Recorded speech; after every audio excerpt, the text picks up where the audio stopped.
I've got another story for you.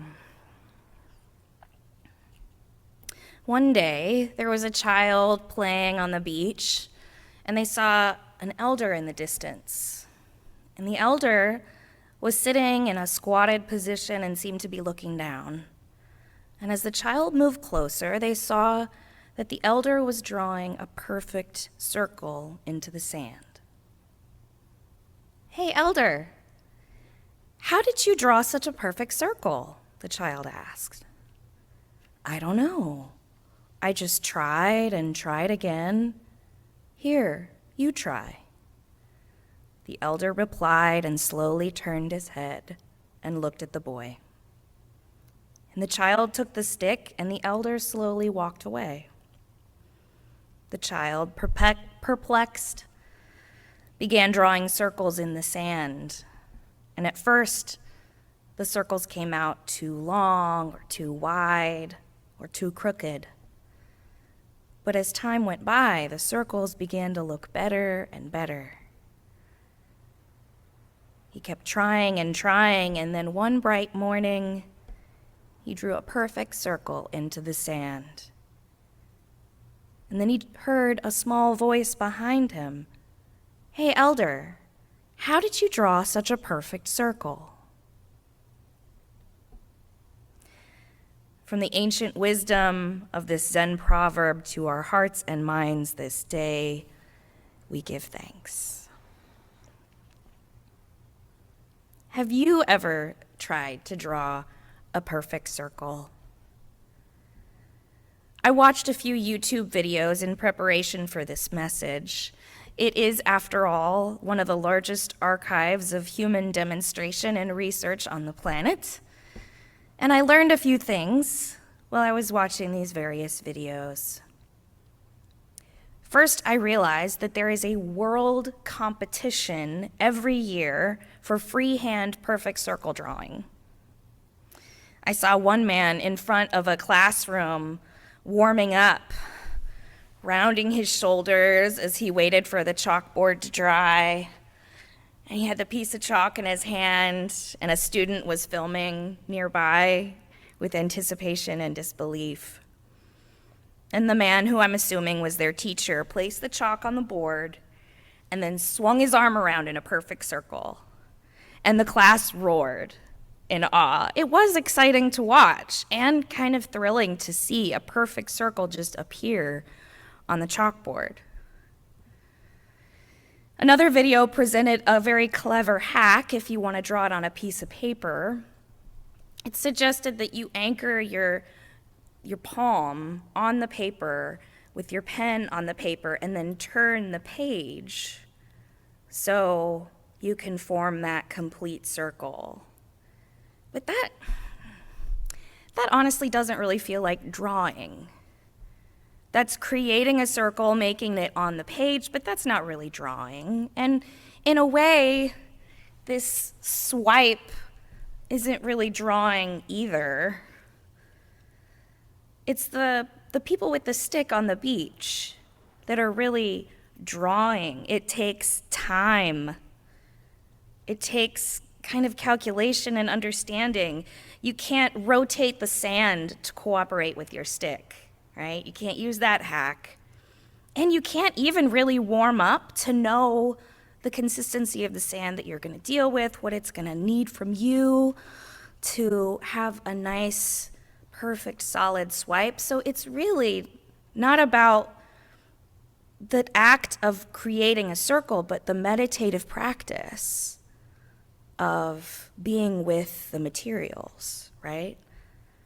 So the circle, called Enzo, is a sacred symbol in Zen tradition.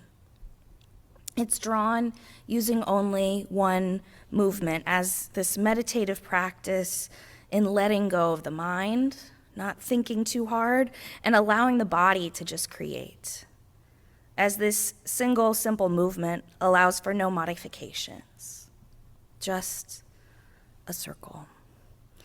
And in the story, the perfect circle drawn in the sand helps represent this necessity for repeated effort, right? Practice makes perfect. Practice improves, practice makes better. And then the circular storyline, the beginning and ending with the small child, represents the circular nature of life, right? Perfect is not a destination.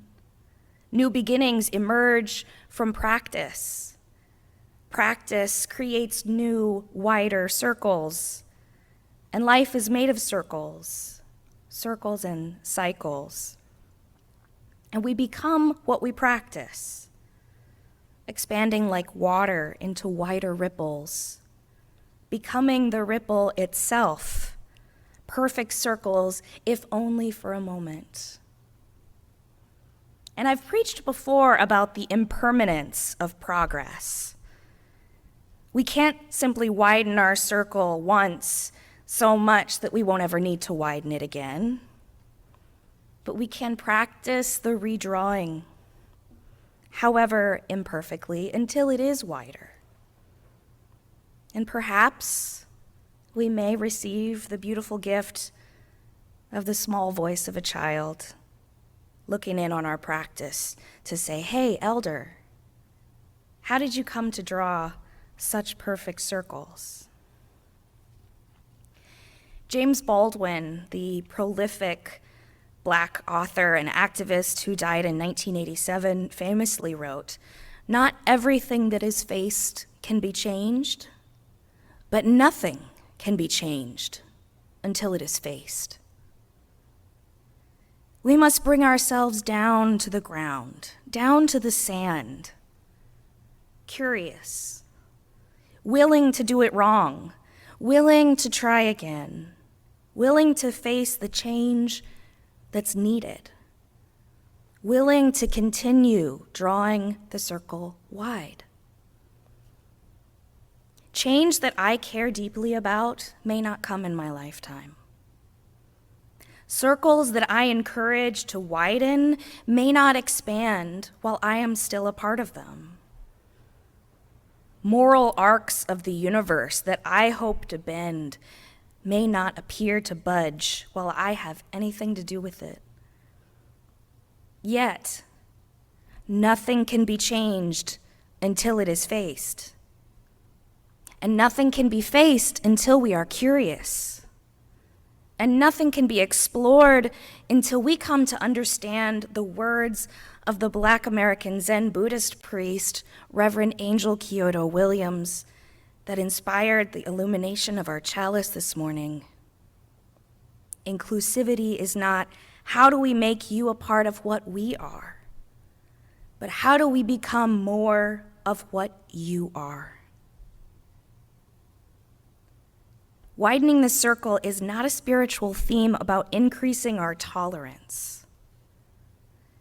Widening the circle is a spiritual practice of becoming. Rev. Angel also writes, "Love and justice are not two. Without inner change, there can be no outer change. And without collective change, no change matters."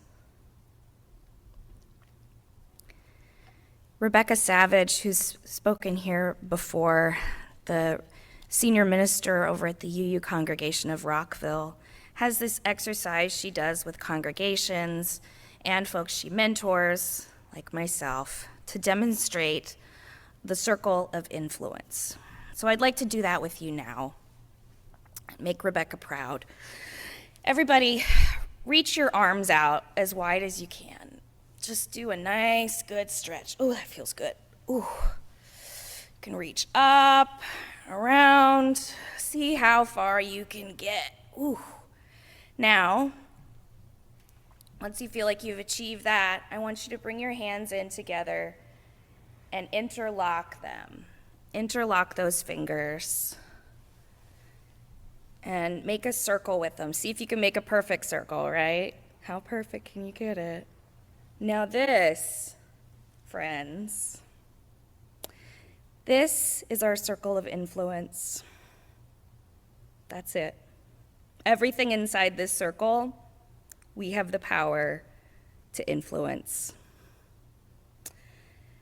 everything outside the circle is out of our control, out of our influence, which could be something that gives you anxiety, or it could be a relief, right? All I'm responsible for is myself. I got to do some inner work. I got to love on myself. I've got some things to do, and it's a reminder that we are the ones. We are the ones we've been waiting for. And we have everything we need.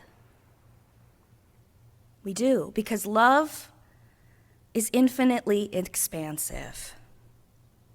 Love will guide us back to ourselves, knowing that the work that needs to be done is inside our hearts.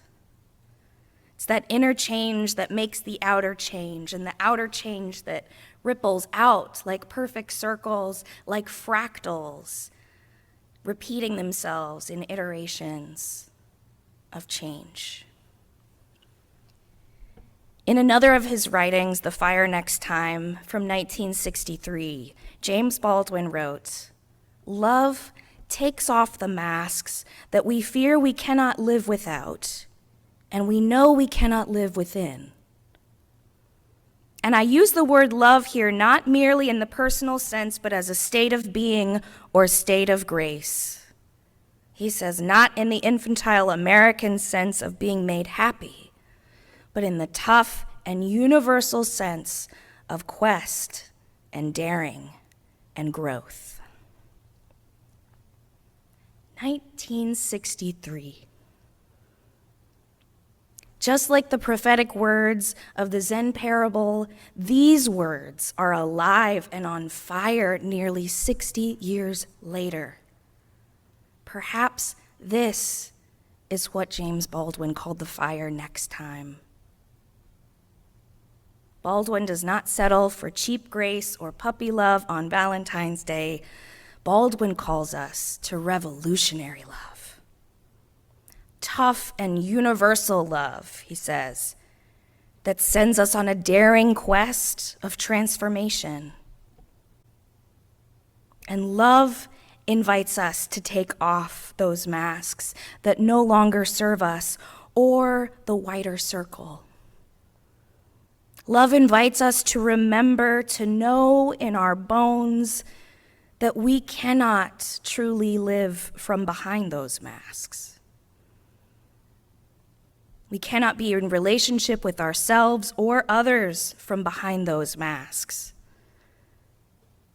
We cannot embark on the daring quest for transformation that might, divine willing, include a small voice from behind us, looking on, saying, "Hey, elder, how did you come to draw such perfect circles?"